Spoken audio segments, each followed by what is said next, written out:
Hello viewers, welcome to our channel. Andhra స్టైల్లో చేపల పులుసుని ఎలా ప్రిపేర్ చేసుకోవాలో ఈ వీడియోలో చూసేద్దాం. అలా వేడి వేడి రైస్లో ఆ వేడి వేడి చేపల పులుసు వేసుకుని తింటుంటే ఆ టేస్టే వేరే లెవెల్ అండి.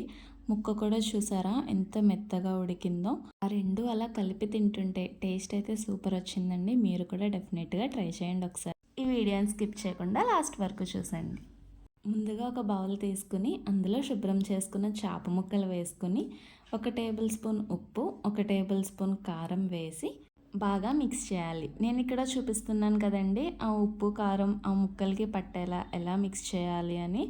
ఆ కారం అది చూసారా, ఆ ముక్కలకి ఎంత బాగా పట్టిందో అలా మిక్స్ చేసుకుని కాసేపు పక్కన పెట్టుకోవాలి. ఆ తర్వాత ఇంకొక బౌల్ తీసుకుని 1/2 కిలో ఆనియన్స్ను ముక్కలుగా కట్ చేసి వేసుకోవాలి. దాంతోపాటుగానే చిన్న అల్లం ముక్క, కొన్ని వెల్లుల్లి రేఖలు, 1/2 టీ స్పూన్ జీలకర్ర, 1/2 టీ స్పూన్ ధనియాలు వేసుకుని మెత్తగా గ్రైండ్ చేయాలి.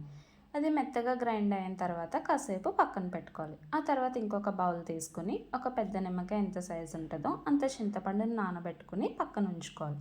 ఇప్పుడు స్టవ్ ఆన్ చేసి ప్యాన్ వేయండి. అందులో కొంచెం ఆయిల్, 1/2 టీ స్పూన్ మెంతులు, అలాగే మనం ముందుగా గ్రైండ్ చేసి పెట్టుకున్న మసాలా పేస్ట్ కూడా వేసుకుని కాసేపు వేగనివ్వండి. అది గోల్డెన్ బ్రౌన్ కలర్ వచ్చాక సన్నగా తరిగి పెట్టుకున్న 4 పచ్చిమిర్చిని యాడ్ చేయాలి. ఇప్పుడు అందులోనే 1 టేబుల్ స్పూన్ కారం, మనకి రుచికి సరిపడేంత ఉప్పు వేసి కొంచెం వాటర్ వేసుకుని బాగా కలపాలి. అది బాగా మిక్స్ అయిన తర్వాత మనం ముందుగా నానబెట్టుకున్నాం కదండి ఈ చేప ముక్కల్ని, అవి ఇందులో వేసుకోవాలి.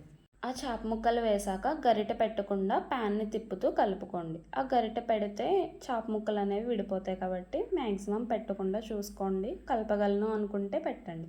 ఆ తర్వాత మనం ముందుగా నానబెట్టి ఉంచుకున్న చింతపండు గుజ్జుని వేసుకోవాలి. ఇంకా మా ఛానల్ని ఎవరైనా సబ్స్క్రైబ్ చేసుకోకపోతే ఇప్పుడే వెళ్ళి సబ్స్క్రైబ్ చేసుకోండి.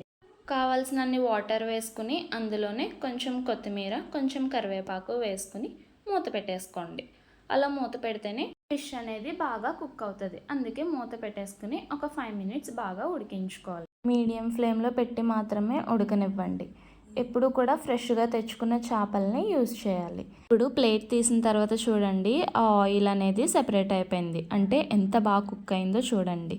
ఫైనల్గా కొత్తిమీర వేసుకుని స్టవ్ ఆఫ్ చేసుకుంటే వేడి వేడిగా అండ్ టేస్టీగా చేపల పులుసు రెడీ. మీరు కూడా ఇలా ట్రై చేయాలి అనుకుంటే ఈ రెసిపీని ఖచ్చితంగా చూడాలి మీరు. ఇలా వేడి వేడి రైస్లో కూడా వేసుకుని తింటే చేపల కర్రీ చాలా బాగుంటుందండి. ఒకసారి ట్రై చేయండి. మరిన్ని వీడియోస్ కోసం మా ఛానల్ని please do like, share, subscribe for more videos. Thank you for watching.